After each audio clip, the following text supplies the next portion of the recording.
In today's video there are some leaks, crispy discs, and a dog.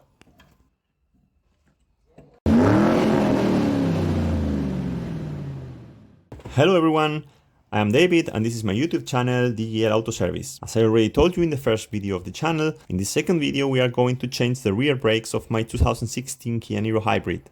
They have about 80,000 miles and the reason for the change is not that they are worn, but the main problem is precisely that they are not often used, and this combined with the humidity and salt of the German roads causes the disc surface to rust. Also because of this, the brakes squeak when going at low speed, and it is something that personally bothers me a lot. I have been dealing with it for several months and the time has come to solve it. So let's go! The first thing we have to do is leave the car in neutral and with the handbrake released.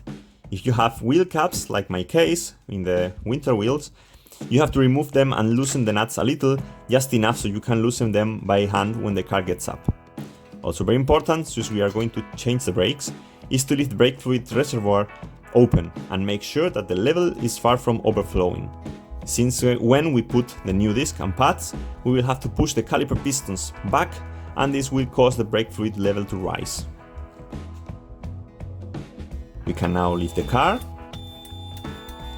And now we remove the wheel nuts and we move the wheels away where they do not disturb.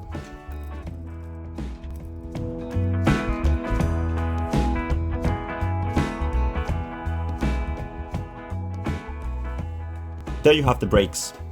To remove the discs and pads, you must first loosen the caliper and caliper holder. To do this, the first step is to disconnect the handbrake wire.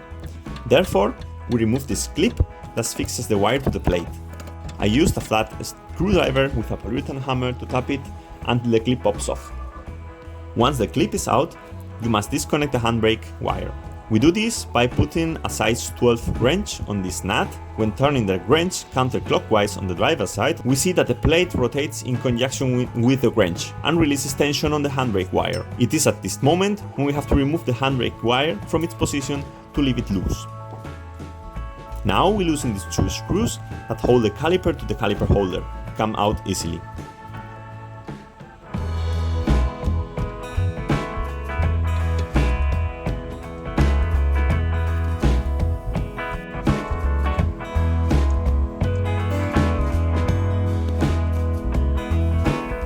Very important, once the screws have been removed, is not to hang the caliper from the hose. I use some zip ties to hang it from the shock absorber spring. We remove then the springs from the old pads and clean them and save them from later, since in my case new ones have not come with the new pads. Now we remove the old pads, which were not finished yet, but I am of the opinion that if the brakes have to be changed, everything should be changed together, discs and pads.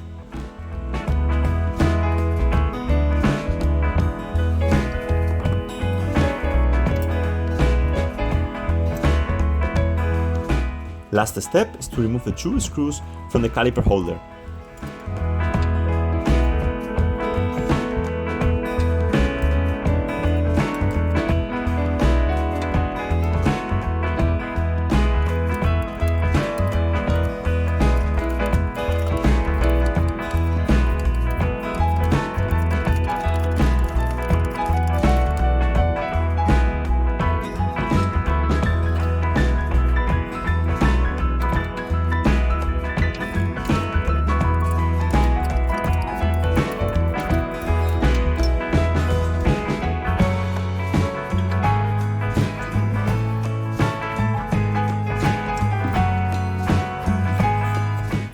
We can go to the disc and remove the two screws that hold it to the hub.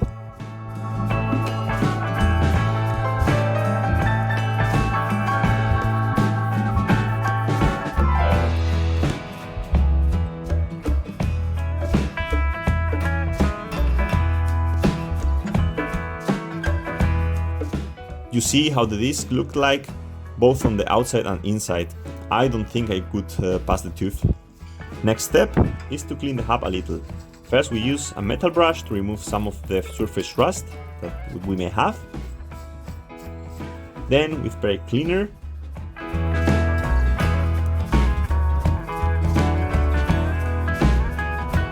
and finally before putting the new disc on, I like to apply copper grease to the lip of the hub and the threads of the studs. With this, we prevent rust from appearing in these areas. Now we can put the new disc, fixing it with the true screws. I know that with some other disc suppliers, these new screws are also in the box. This is not my case. On these TRV discs, they didn't come. Luckily, the old screws are in very good condition without rust, and the head is perfect, so they can be reused.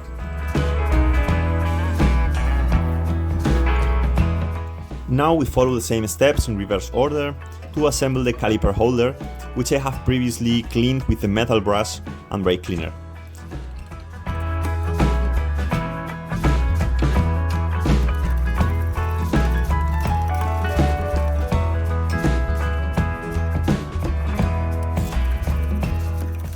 The tightening torque according to the manual is between 63 to 73 newtons meters. I have set it to 70.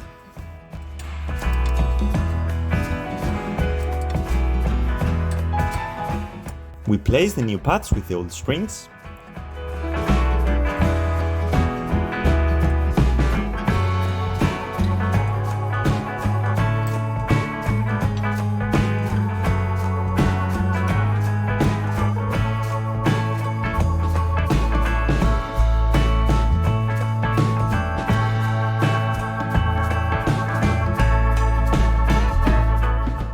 The next step is to put the calipers back.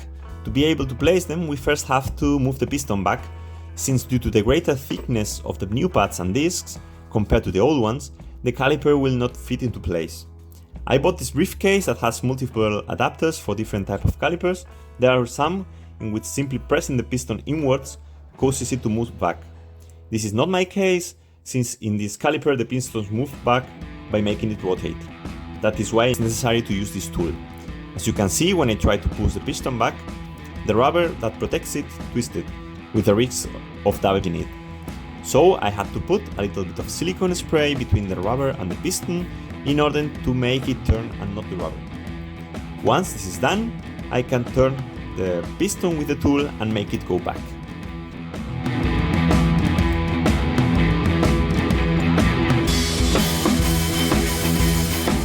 We spread a little copper grease on the face of the piston that is in contact with the pad and also on the outside of the pads. With this we help avoid annoying squeaks. The caliper now fits into place without problems. Now we put the two screws that hold it to the caliper holder. According to the manual, the tightening torque is between 21 and 31 Newton meter, but I tightened it by hand since my tool didn't fit. The last thing to do is place the handbrake wire. As before, with the size 12 wrench, we rotate the blade and snap the cable into place. Now we tap the clip back with a flat screwdriver and a polyurethane hammer. Copy-paste the entire process on the right side, and there you have the comparison of the before and after. Finally, we have to change the brake fluid. As I told you in the previous video, according to the manual it is changed every 2 years, so it was now time. You have the link to the video above. First of all, you have to remove 2 front wheels, since we already have the rear ones out. If you remember, we had left the reservoir cap open, so now what I am going to do is place this manual pump connected to it to generate pressure in the circuit and be able to renew the liquid without needing a second person pumping the brake pedal with the foot. I have bought a briefcase with adapters for many types of reservoirs. Since each brand uses whichever one they want, there is no just one type. That's why we have to look in the briefcase which one fits in our car. In the case of the Kia Niro, the one that has worked for me is this one, which has a conical gasket and is tightened with this chain to the reservoir to ensure tightness. If you do it right, of course.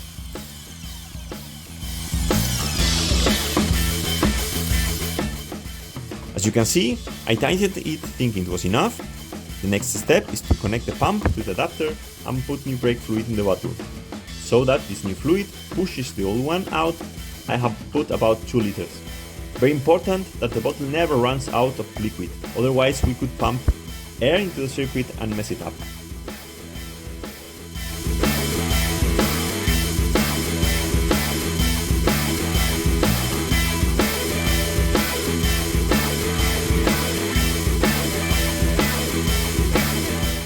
Once this is done, we pump to put pressure into the circuit, about 20 psi, 1.8 bars. According to the manual it should be about 30 psi, but I put a little bit less. And then we leave it for a few minutes to see if it doesn't lose pressure.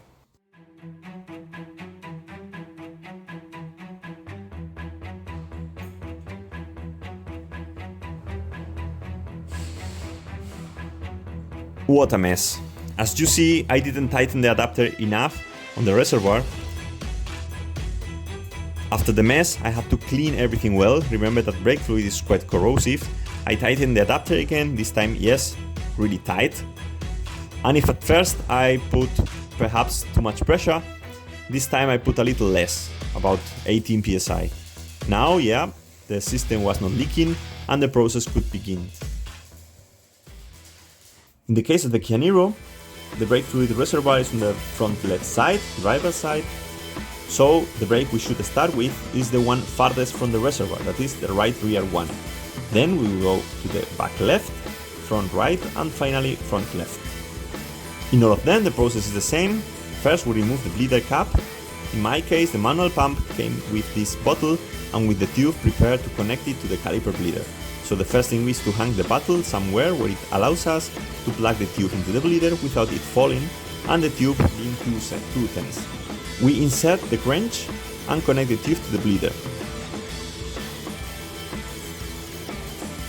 Now we can open it. You see that the color is darker than the new one.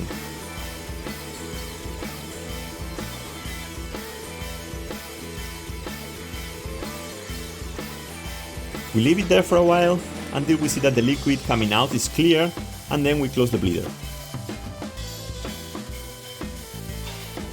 We can disconnect the tube and then clean a little bit and put the cap. Brakes are ready.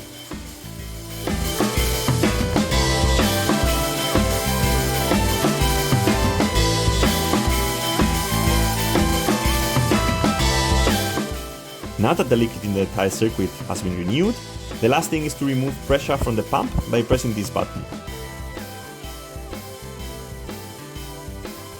We disconnect the pump from the adapter and remove the adapter.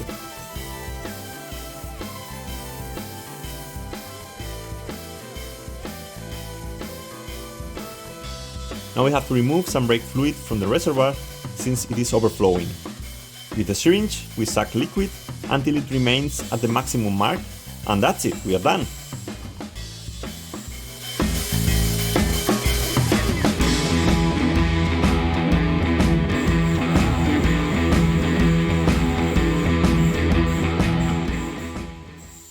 And that's all for today. I hope you liked it. If you don't want to miss future videos, subscribe to the channel. If you liked it, give it a like.